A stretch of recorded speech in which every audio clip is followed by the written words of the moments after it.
Fanay, ipinagpamisa ang Kim Pao na maging successful at blockbuster ang movie.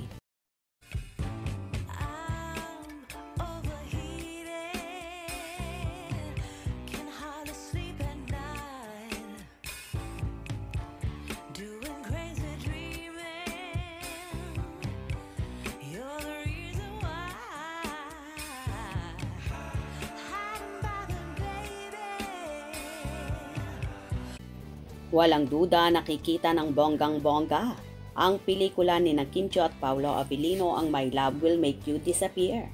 Dahil ngayon pa lang, kwentado na ng mga solid Kim Pao ang kikitain ng movie sa mga unang araw pa lang ng special screenings.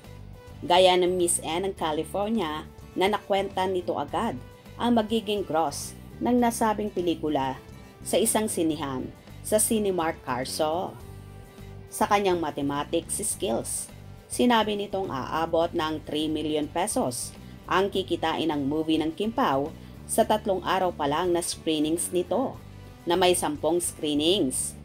Umaabot sa 600k pesos ang renta ng sinihan na may 265 seating capacity at higit sa 2,300 pesos ang ticket price.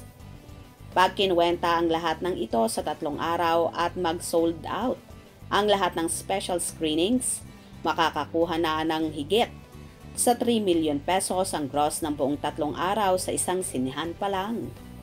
Wala pa rito ang kikitain ng movie sa iba't ibang lugar sa US, na kung isasama pa sigurado ng blockbuster ang unang movie team up ng Kim Pao.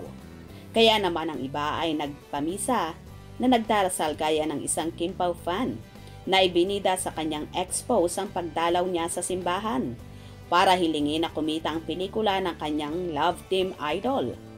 Karawan nito at isa sa mga hiniling niya ay maging successful ang nasabing pelikula. Grabe na nga talaga ang karisma ng Kim Pao at todo na ang ginagawang suporta ng kanilang mga tagahanga.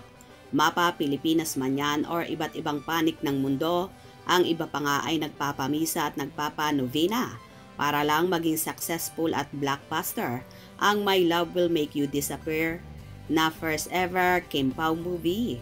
Malaki naman ang expectation ng madlang people sa tambalan Kim Pao at for sure daw ay kikita ng malaki ang Kim Pao movie na lahat nga ay nag-aabang. Ngayong araw na nga ang umpisa ng showing ng My Love Will Make You Disappear, kaya naman nag-iikot na sina Kim at Paolo sa iba't ibang lugar para sa black screening, kung saan bawat pinupuntahan nila ay tuwang-tuwa at nagpapasalamat na personal silang pinupuntahan ng kanilang mga iniidolo. Kahit naman ang mga co-host ni Kim sa It's Showtime ay malaki ang kumpiyansa, natatabo sa takilya ang movie lalo na't napanood na nila at kinilig sila ng gusto sa nasabing pelikula ni Kim at Paolo. Anyway, good luck sa Kim Pao at we pray na tumabo ito sa takilya para lahat maging masaya. Hope you enjoyed. Please subscribe for more info.